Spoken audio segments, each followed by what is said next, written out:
He says, I'm going to take your son. And I said, take me instead. This is Barbara Mabee and her son, Dale.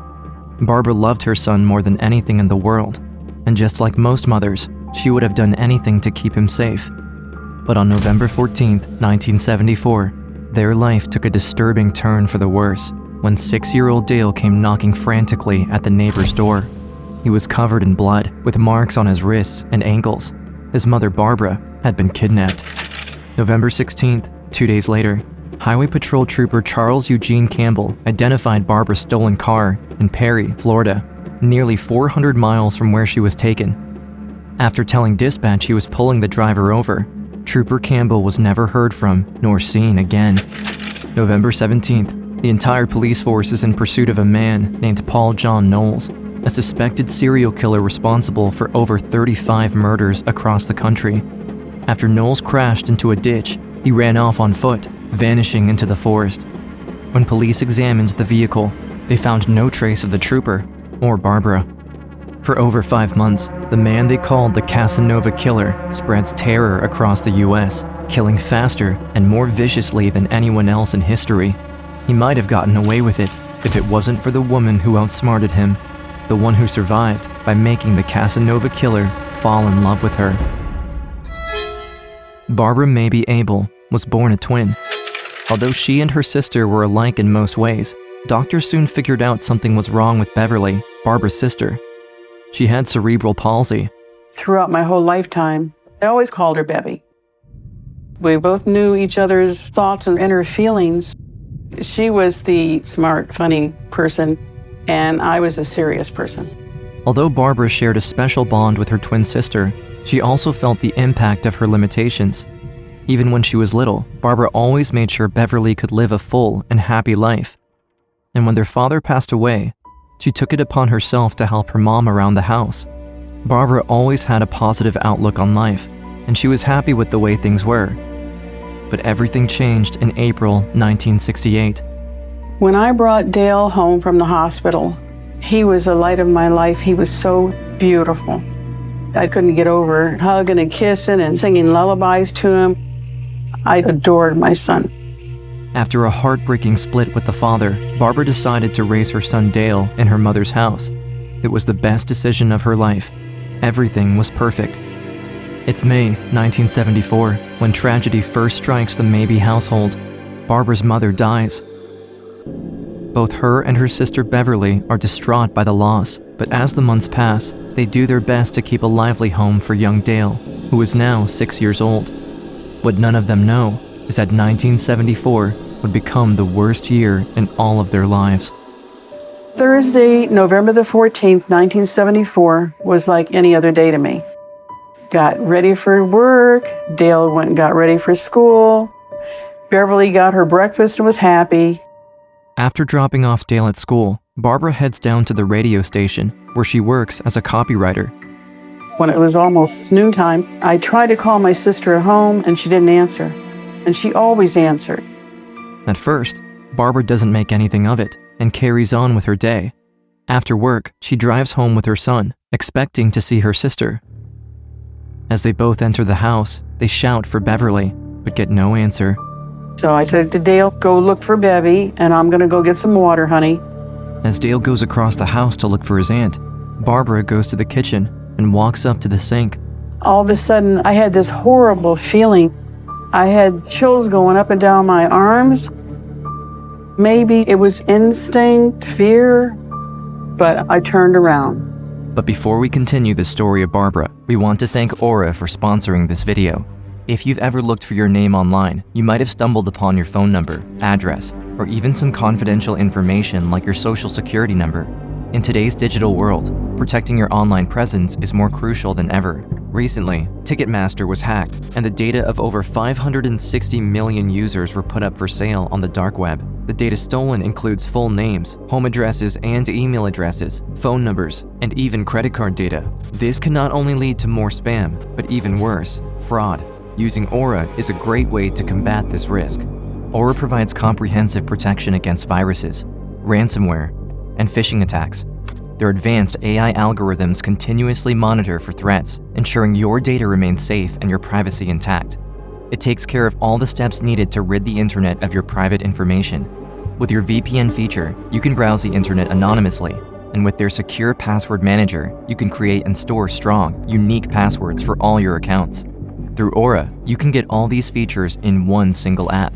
If you are concerned about your private information getting into the hands of the wrong people, don't leave your digital security to chance. Try out Aura today with our 2-week free trial by clicking the link in the description at aura.com/unseen. Now, back to Barbara and the Casanova Killer. And I see this man with a sawed-off shotgun. I was scared to death.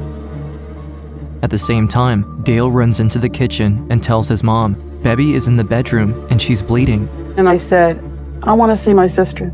I want to see Beverly. As the man takes Barbara through the house at gunpoint, she grabs her son by the shoulders and holds him away from the man. When they reach the bedroom, Barbara finds her sister Beverly hidden under the covers with a gag over her mouth. Once we loosened the gag, I put my hand on Bevy's shoulder, bent down and kissed her, told her how much I loved her and that we're going to be okay. But when Barbara pulls back the covers from Bebby, she discovers her sister is naked. That's when I lost it. I said, did you rape her?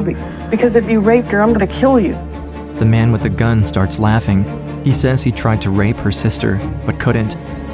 Terror flashes over Barbara's face for what her sister had to endure.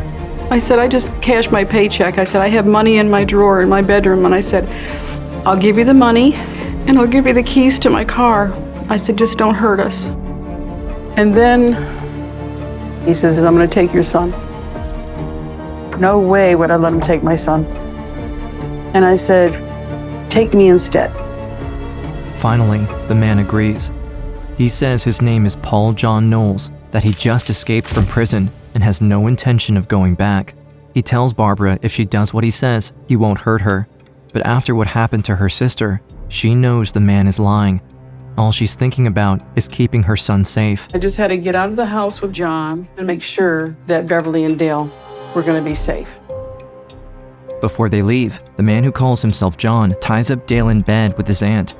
Barbara is terrified at the thought of leaving her family behind, tied up and helpless, but she has no choice but to follow what the man says. When he tied my son up, I told Dale to please act like a big boy. I said, we're going to be okay. The man grabs the car keys and the money and forces Barbara out the front door at gunpoint.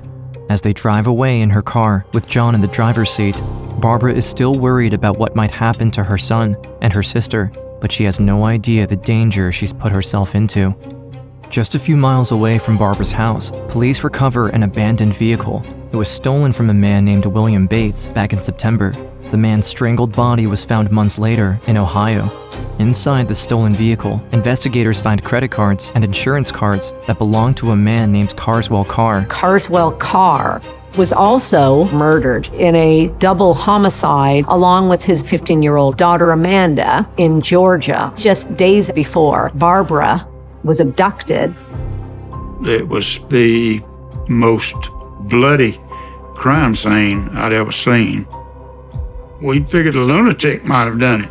The Carr's home was found ransacked on November 6, 1974, nearly 500 miles away from Barbara's house.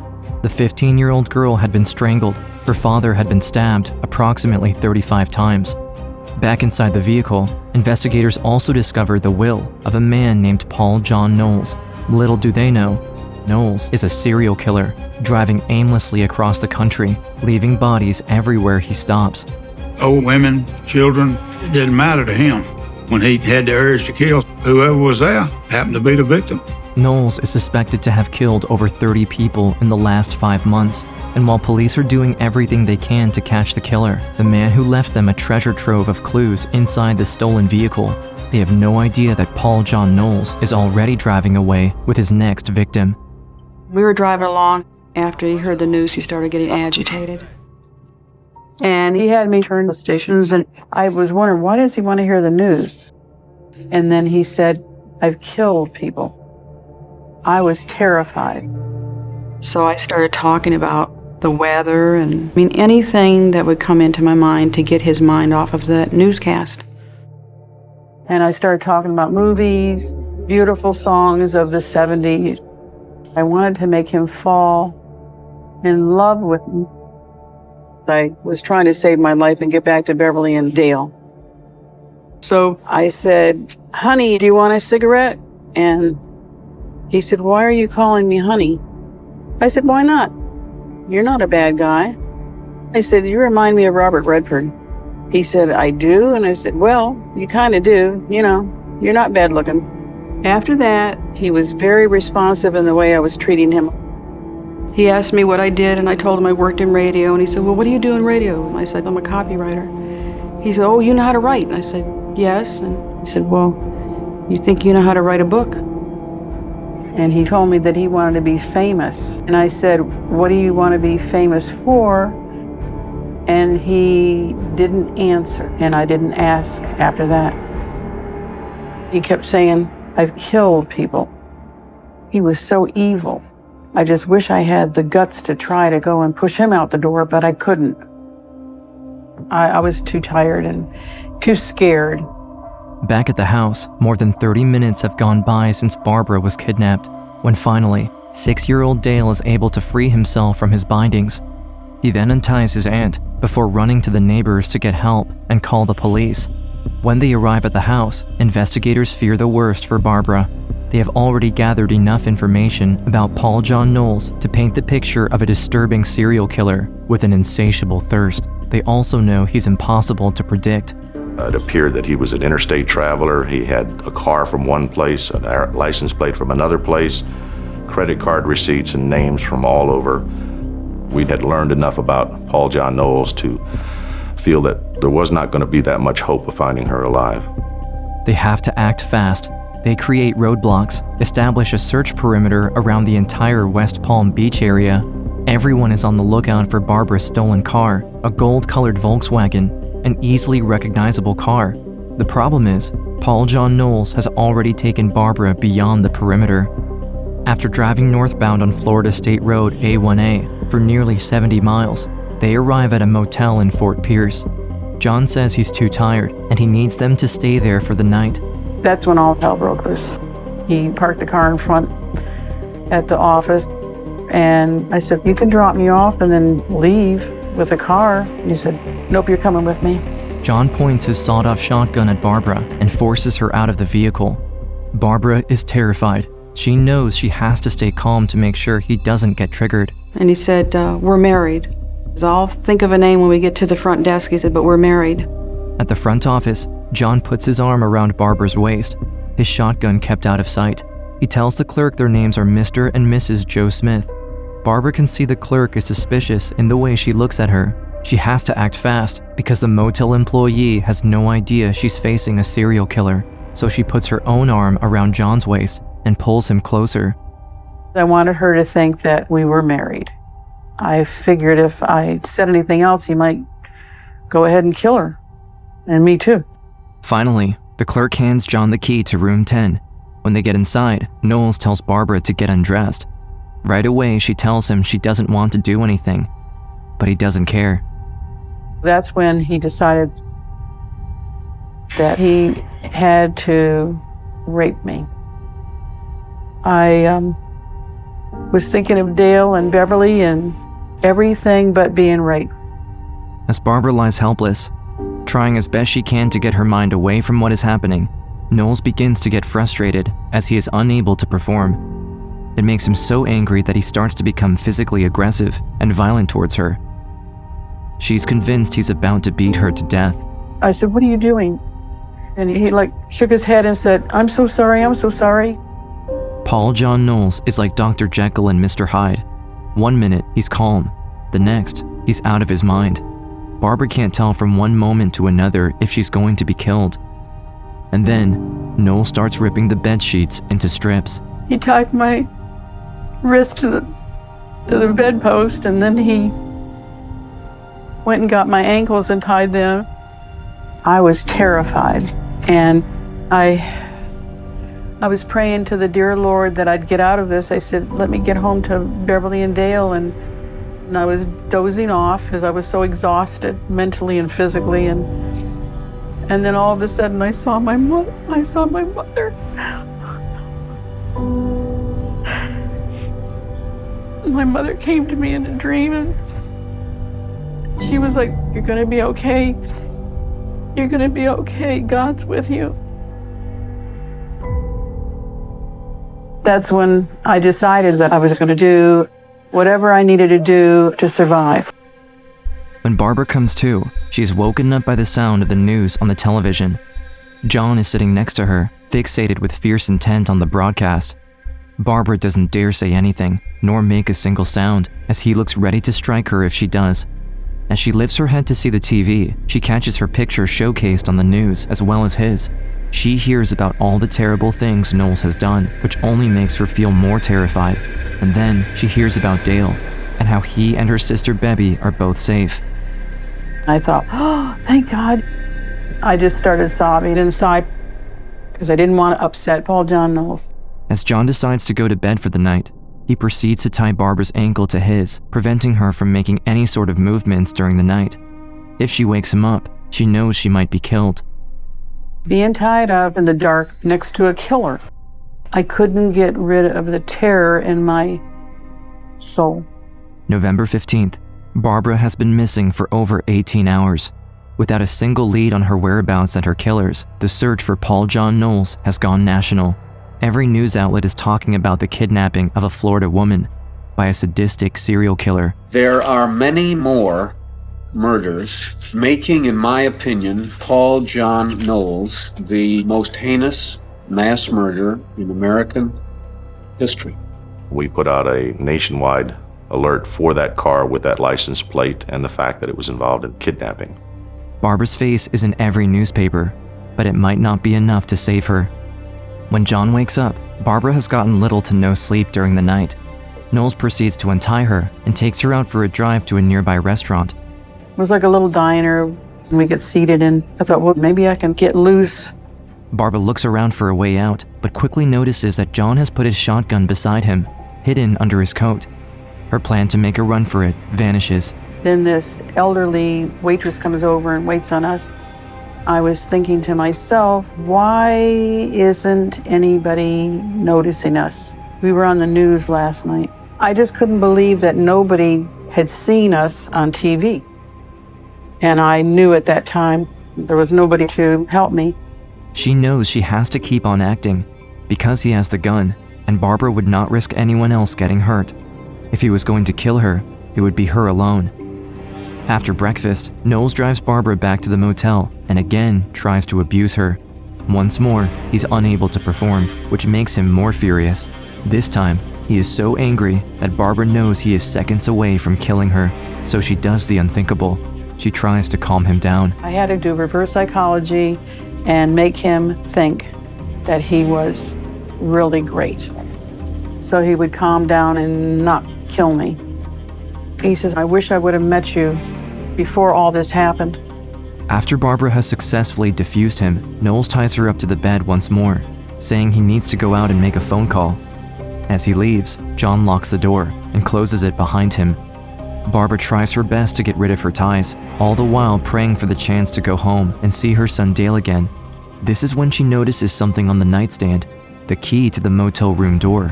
Knowles has locked himself out.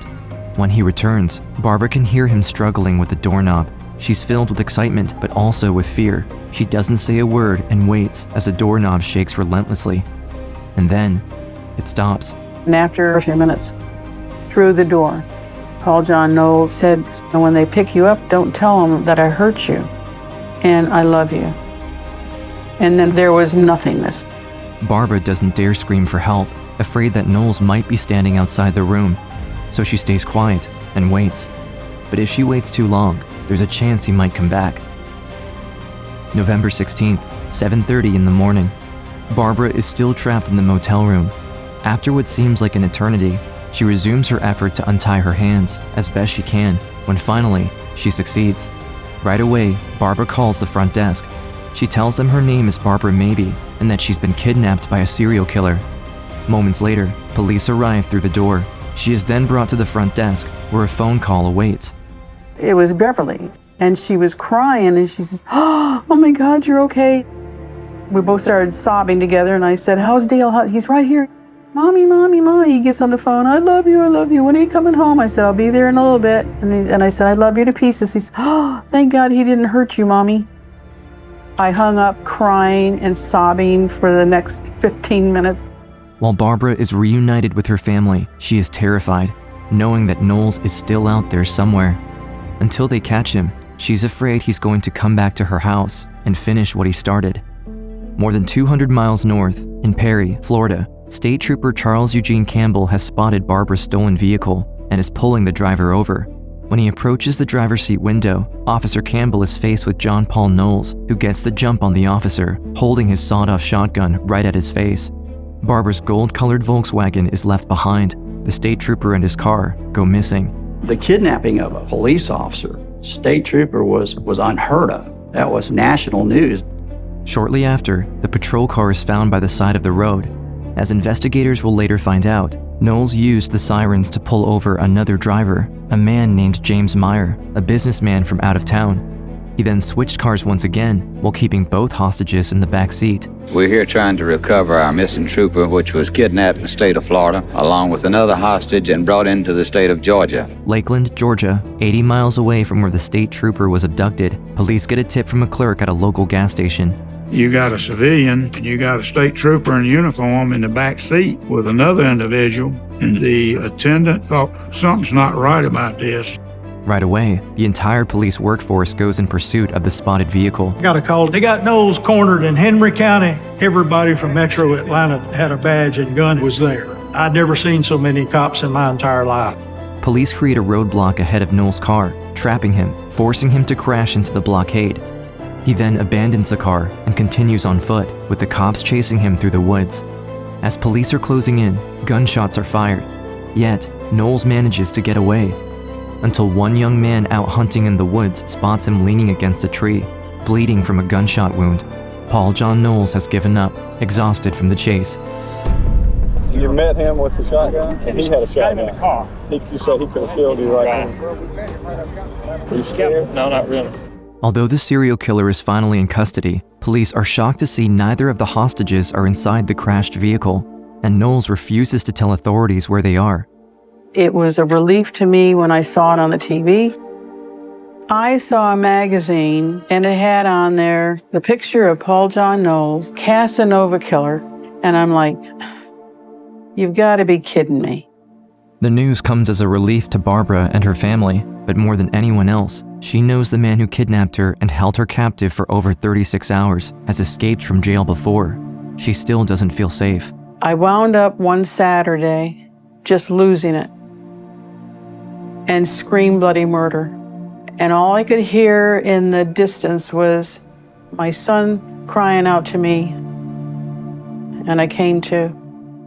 Barbara is struggling with the memories of her ordeal. She knows she needs professional help. But there's one person that, more than anyone else, she wishes to open up to.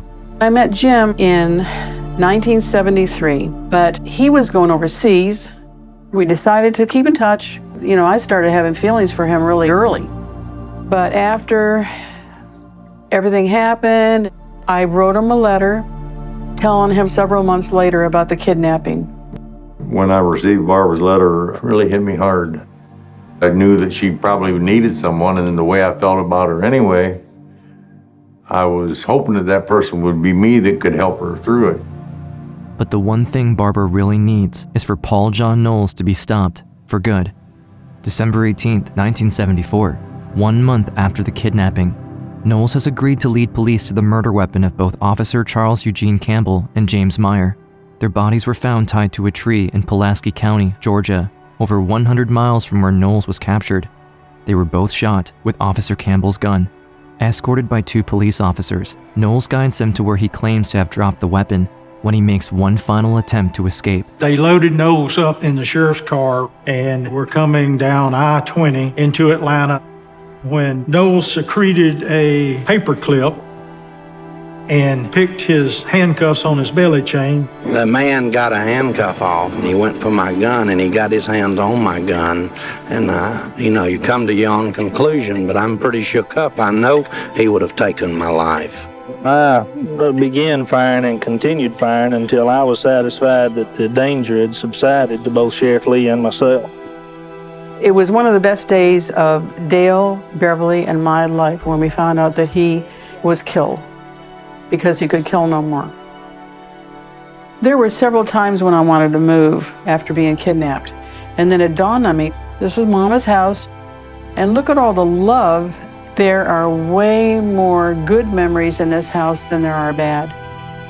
And so I decided to stay, and I built a life here for Beverly and Dale and myself. Barbara no longer thinks about Paul John Knowles anymore.